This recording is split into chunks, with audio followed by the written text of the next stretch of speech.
வீட்டுக்குள் கிடந்த மர்ம சூட்கேஸ். எரிந்து போன சூட்கேஸில் இருந்த எலும்புக்கூடு. தாயின் காதலை எதிர்த்த 15 வயது சிறுமி. மைனர் மகளை திருமண ஆசை வார்த்தை கூறி கடத்தி சென்றதாக புகார் அளித்த தாய். சிறுமியின் தாயின் மேல் இருந்த கள்ளக்காதலால் 22 வயது இளைஞர் செய்த பயங்கரம். விசாரணையில் வெளியான திடுக்கிட வைக்கும் கொடூர கொலை சம்பவம். நடந்தது என்ன?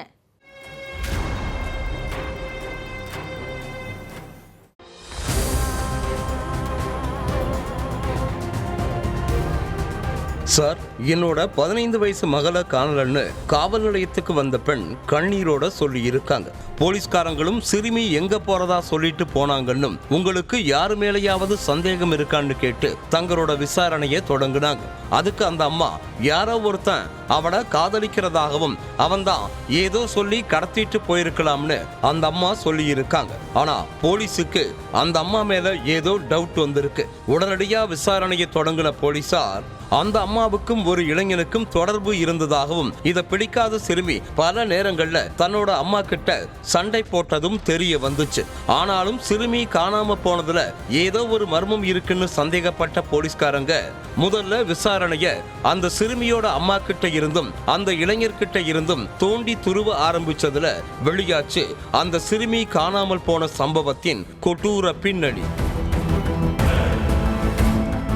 பஞ்சாப் மாநிலம் நவன் சகரில் இருக்க கர்ஷங்கர் பகுதியைச் சேர்ந்தவங்க உஷா ராணி. இவங்களுக்கு 15 வயசு நிரம்பிய ஒரு மகள் இருந்தாங்க. 2 பேரும் ஒரு வாடகை வீட்டில தனியா வசிச்சுட்டு வந்ததா கூறப்படுது. இந்த நிலையில உஷா ராணிக்கு ஜட்லி கிராமத்தை சேர்ந்த 22 வயதான இளைஞர் குர்வீந்தர் சிங்கிற்கும் பழக்கம் ஏற்பட்டிருக்கு. குர்வீந்தர் சிங் உஷா ராணிக்கு பொருளாதார அடிப்படையில பல்வேறு உதவிகளை செஞ்சுட்டு வந்த நிலையில இந்த பழக்கம் நாளடைவில் காதலா மாறி இருக்கு. இதனால குர்வீந்தர் சிங் அடிக்கடி வீட்டுக்கு வர்றதும் போறதுமா இருந்திருக்கான்.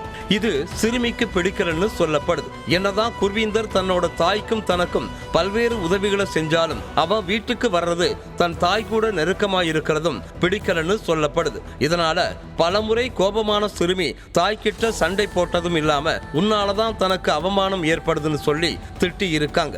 ஆனா இதை எதையுமே காதுல வாங்கிக்காத உஷா ராணி தன் போக்கிலேயே இருந்து வந்ததா கூறப்படுது. ஆனா ஊர் மக்கள் தன் தாயை பத்தி தப்பா பேசுறத உணர்ந்த சிறுமி அன்னைக்கு வீட்டுக்கு வந்த குர்வீந்தரை திட்டி வீட்டை விட்டு துரத்துனதா கூறப்படுது. இதனால கோபத்தோட குர்வீந்தர் வீட்டை விட்டு போனதா சொல்லப்படுது. சிறுமி தங்கிட்ட நடந்து கொண்ட விஷயத்த மனசுல வன்மமா வளர்த்துக்கிட்ட குர்வீந்தர் இத பத்தி உஷா ராணி கிட்ட சொல்லி இருக்கா.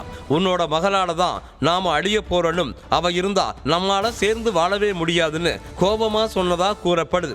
சரி விடு, நாளடைவில தன்னோட மகள் மாறிடுவான்னு குர்வீந்தரை சமாதானம் செஞ்ச உஷா ராணி நான் யார் சொன்னாலும் உன்னை விட்டு போக மாட்டேன்னு உறுதியா சத்தியம் செஞ்சு கொடுத்ததா சொல்லப்படுது. ஆனாலும் ஆத்திரம் அடங்காத குர்வீந்தர் உஷா ராணிக்கே தெரியாம சிறுமியை தீர்த்து கட்ட திட்டம் போட்டதா சொல்லப்படுது. அதுக்காக அன்னைக்கு உஷா ராணி வீட்டுல இல்லாத நேரத்துல அவங்க வீட்டுக்கு போன குர்வீந்தர் சிறுமி கிட்ட பேச்சு கொடுத்திருக்கான். ஆனா சிறுமியோ மரியாதையா வெளியே போயிடணும், இல்லன்னா கத்தி ஊற கூட்டிடுவேன்னு சொல்லி எச்சரிச்சிருக்காங்க.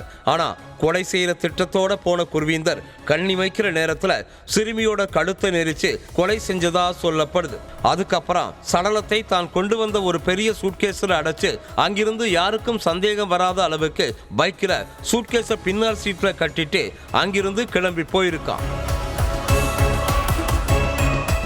நேரா வண்டிய பக்கத்து மாவட்டமான ஹோசியார்பூரில் உள்ள குரல்கர் கிராமத்துக்கு பக்கத்துல இருக்கிற ஒதுக்குப்புறமான காட்டுப்பகுதிக்கு போன குர்வீந்தர் அங்க சூட்கேஸுக்கும் சடலத்துக்கும் தீ வச்சு எரிச்சிட்டு அங்கிருந்து தப்பிச்சு போனது விசாரணையில தெரிய வந்துச்சு. பிறகு குர்வீந்தரை கைது பண்ண போலீஸ்காரங்க அவன் சொன்ன காட்டுப்பகுதிக்கு போய் அங்க எரிஞ்ச நிலையில கிடந்த சூட்கேஸையும் அதுல எஞ்சியிருந்த கருகிய எலும்புகளையும் கைப்பற்றி புலனாய்வு அதிகாரிகள் அதனை DNA சோதனைக்கு அனுப்பி வச்சிருக்காங்க.